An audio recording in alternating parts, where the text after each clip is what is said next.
Very good morning to you all. आज हम लोग एक ऐसी यूनानी दवा के बारे में बात करने वाले हैं जिसका इस्तेमाल हमारे जिस्म में हर तरह की कमज़ोरी को दूर करने के लिए किया जा सकता है।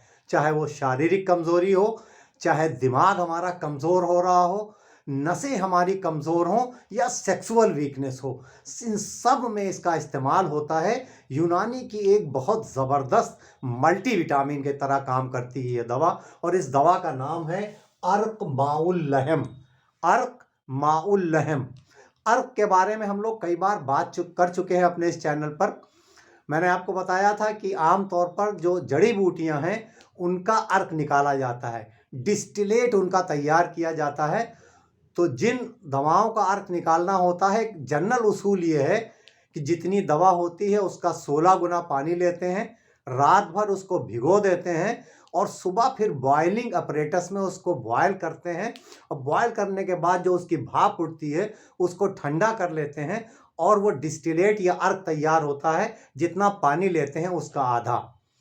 तो ये दवा अर्क माउल लहम क्यों कहलाती है, किन किन बीमारियों में इससे फ़ायदा उठाया जा सकता है, कौन कौन सी ख़ास दवाओं को मिलाकर इसको तैयार किया जाता है, कितना इस्तेमाल करना है, कैसे इस्तेमाल करना है, और वो कौन लोग हैं जिन्हें इस दवा का इस्तेमाल नहीं करना चाहिए। तो आइए फ़ौरन ये वीडियो शुरू करते हैं। तो इस दवा को अर्क के माउल लहम क्यों कहते हैं? देखिए, माँ के माने होता है पानी के और लहम के माने होता है गोश्त के, यानी गोश्त के पानी का अर्क निकाला जाता है। तो इस दवा में गोश्त पड़ता है, जो इसका ख़ास इंग्रेडिएंट है वो मीट है, और ये मीट बकरे का पड़ता है। कुछ कंपनियां इसमें मुर्ग का गोश्त भी डालती हैं, कुछ कंपनियां बटेर डालती हैं, और कुछ कंपनियां बकरे के गोश्त के साथ साथ इसमें कुछ मछली डालती हैं और झींगा डालती हैं, और इसके साथ साथ बहुत सारी जड़ी बूटियां पड़ती हैं। तो ये जो गोश्त है, इसको जितनी गोश्त होती है क्वांटिटी में, उसके रोशियो में पानी लेते हैं और उसमें गोश्त को डाल करके बॉयल करते हैं। जब ये बॉयल हो जाता है तो वो पानी छान लेते हैं, और उन पानी जो छना हुआ पानी गोश्त वाला आया, उसमें सारी और जड़ी बूटियां मिलाकर उसको भिगो देते हैं रात भर, और उसके बाद इसको डिस्टिलेशन अपरेटस में डालकर और इसका डिस्टिलेट या अर्क तैयार करते हैं, और इसीलिए ये अर्क के माउल लहम कहलाता है, यानी गोश्त के पानी का अर्क। ये यूनानी की एक क्लासिकल दवा है, इसलिए बहुत सारी कंपनियां इसको बनाती हैं अर्क माउल लहम को। इस वक्त मेरे पास तिब्बिया कॉलेज अलीगढ़ का ये अर्क माउल लहम है। देखिए, इस तरह की पैकिंग में मिलता है, और ये इसको अर्क के माउल लहम ख़ास के नाम से बनाते हैं। अगर इसके इंग्रेडिएंट की बात की जाए तो जैसे मैंने आपको बताया था इसमें कि इसमें गोट का मीट है, यानी बकरे का छोटे बच्चे का गोश्त है। इसके अलावा रोहू मछली है, इसमें झींगा है, ये एक क्वांटिटी में लिया जाता है। और इसके अलावा बहुत सारी जड़ी बूटियां हैं, सेब का रस है, अनार, खजूर, अदरक, अर्जुन की छाल, धनिया सूखी वाली, लौंग, जायफल, जावित्री, काली मिर्च, दारचीनी, इलायची, तेज पत्ता, सफ़ेद वाला ज़ीरा, इसके अलावा गाजर, शलजम और प्याज के बीज, और बहुत सी दवाएं हैं। इन सब दवाओं को लिया जाता है, और इसमें ज़ाफ़रान यानी केसर भी पड़ता है। और केसर को क्या करते हैं कि एक पोटली में बांध लेते हैं, और जहाँ पर हमारा अर्क गिर रहा होता है वहाँ पे वो पोटली लगा देते हैं, तो उसमें से हो के वो अर्क गुजरता है केसर में से, तो उसकी बड़ी खूबसूरत अच्छी सी स्मेल भी आती है, कलर आता है, और उसके फ़ायदे भी हमको मिलते हैं। बहुत सी कंपनियां इसको बनाती हैं। कुछ कंपनियां, जैसे मैंने आपको बताया तिब्बिया कॉलेज अलीगढ़, ये इसको माउल लहम ख़ास के नाम से बनाती हैं। कुछ कंपनियां इसको माउल लहम के नाम से ही बनाती हैं, अर्क के माउल लहम। और कुछ कंपनियां इसको माउल लहम दो आतिशा के नाम से बनाती हैं। ये जो दो आतिशा वाला है, इसका प्रोसेस थोड़ा सा और लंबा होता है। एक बार अर्क निकालते हैं और फिर इन दवाओं को सबको उस अर्क में डालते हैं, और फिर दोबारा उसका अर्क निकालते हैं, इसलिए इसको दो आतिशा कहते हैं। तो इस तरह से इसका नाम अर्क माउल रहम रखा गया है। आइए अब इसके फ़ायदों को समझने की कोशिश करते हैं। जहाँ तक इसके फ़ायदों की बात है, मैंने आपको शुरू में बताया था कि ये तमाम तरह की कमज़ोरी को दूर करने के लिए बहुत फ़ायदेमंद दवा है। तो अगर आप बहुत जल्दी थक जा रहे हैं, किसी काम में आपका दिल नहीं लगता है, ज़रा सा आप चल रहे हैं सांस फूलने लग रही है, आप अपना काम रोज़मर्रा का ठीक से नहीं कर पा रहे हैं, आपकी याददाश्त कमज़ोर हो रही है, आप किसी चीज़ को कंसंट्रेट नहीं कर पा रहे हैं, नसों में आपके कमज़ोरी है, तो इन तमाम परेशानियों में आप इस अर्क माउल लहम का इस्तेमाल कर सकते हैं। यूनानी सिस्टम ऑफ मेडिसिन में इसे मुकव्विए आज़ाए रईसा कहा गया है। यानी हमारे जिस्म के जो वाइटल आर्गन्स हैं, जो बहुत इम्पॉर्टेंट और ज़रूरी आर्गन हैं, जैसे हमारा दिल है, दिमाग है, किडनी है, लीवर है, इस तरह के आर्गन्स के लिए ये बहुत फ़ायदेमंद हैं। नसों में जो कमज़ोरी है, कहते हैं साहब जो हमारे नसें कमज़ोर हो रही, हाथ पैरों में झंझनाहट है, सुन्नपन हो रहा है, टिंगलिंग सेंसेशन है, तो उन नसों की कमज़ोरी को दूर करने के लिए भी ये बहुत फ़ायदेमंद है। यानी जिसे हम न्यूरोपैथी कहते हैं, नसें जो कमज़ोर हो रही हैं उसमें इसका बहुत फ़ायदा है। एनीमिया के लिए बेहतर है, खून की कमी जो है उसको दूर करता है, खून बनाने में मदद करता है, तो उसमें बहुत फ़ायदा है।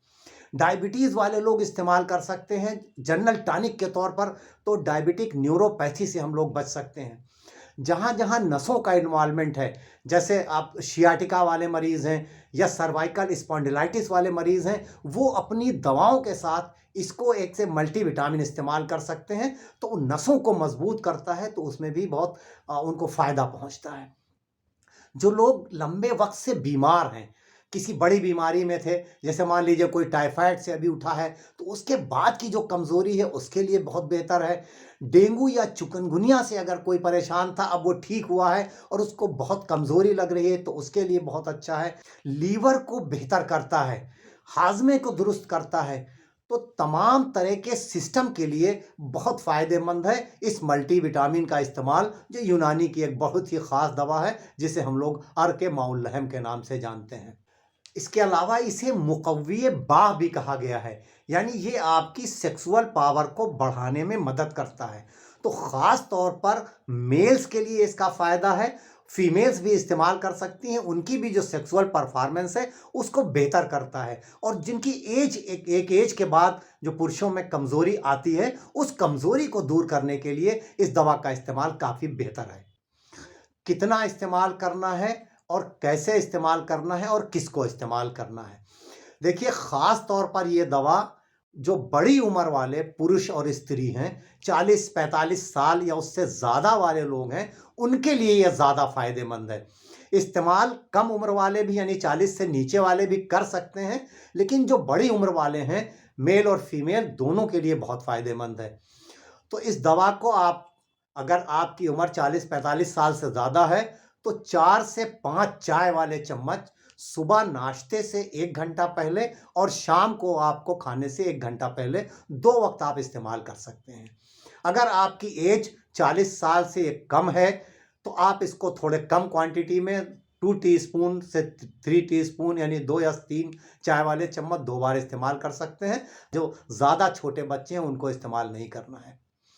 इसके अलावा अगर आप प्योर वेजिटेरियन हैं, चूँकि इसमें गोश्त पड़ता है, मीट पड़ता है, तो अगर आप प्योर वेजिटेरियन हैं, तो आपको इस दवा का इस्तेमाल नहीं करना है। अगर आपका मिजाज बहुत गर्म है, आपको बहुत गर्मी लगती है, बहुत बेचैनी, बहुत घबराहट रहती है, आपको गर्मी बर्दाश्त नहीं होती है, तो आपको इस दवा का इस्तेमाल बहुत कम क्वांटिटी में करना है, कम मात्रा में करना है। इसके अलावा अगर आपकी कोई बहुत लंबी दवा चल रही, कोई आपका डाइट जो एक चार्ट मिला हुआ है आपको कि उसके हिसाब से आपको खाना पीना है, तो फिर अभी आप इस दवा का इस्तेमाल बगैर अपने डॉक्टर की सलाह पर ना करें। ख़ास तौर पर अगर आपकी किडनी की कोई दवा चल रही है, तो आपको इस दवा का इस्तेमाल नहीं करना है। बाकी जो मेल फीमेल है दोनों इस्तेमाल कर सकते हैं, और ख़ास तौर पर जो बड़ी उम्र के मेल फीमेल हैं उनके लिए ज़्यादा बेहतर है। और ये जो सीज़न है सर्दियों का, उसमें इसका इस्तेमाल और बेहतर है, यूँ तो साल भर किया जा सकता है। तो यूनानी की इस बहुत ही लाजवाब दवा मल्टीविटामिन एक जनरल टॉनिक के तौर पर अर्क माउल लहम का इस्तेमाल ज़रूर करिए, और आप कुछ दिन के इस्तेमाल से अपने जिस्म में फ़र्क महसूस करेंगे। आपको एक नई एनर्जी, नई ऊर्जा मिलेगी जब आप इस दवा का इस्तेमाल करेंगे। आज के इस वीडियो में बस इतना ही। मुझे उम्मीद है कि यूनानी की इस बहुत ही बेहतर दवा अर्क माउल लहम से आप ज़रूर फ़ायदा उठाएंगे। और आप इसको शेयर ज़रूर करेंगे अपने दोस्तों, रिश्तेदारों और चाहने वालों के साथ, जिससे उनको भी इस बहुत ही कारामद दवा के बारे में जानकारी हासिल हो सके। अब इजाज़त इस उम्मीद के साथ कि इंशाअल्लाह जल्द मुलाकात होगी किसी नए टॉपिक के साथ। तब तक के लिए हंसते रहिए, मुस्कुराते रहिए, खुश रहिए, एक्टिव रहिए और एक दूसरे के लिए दुआ ज़रूर करते रहिए।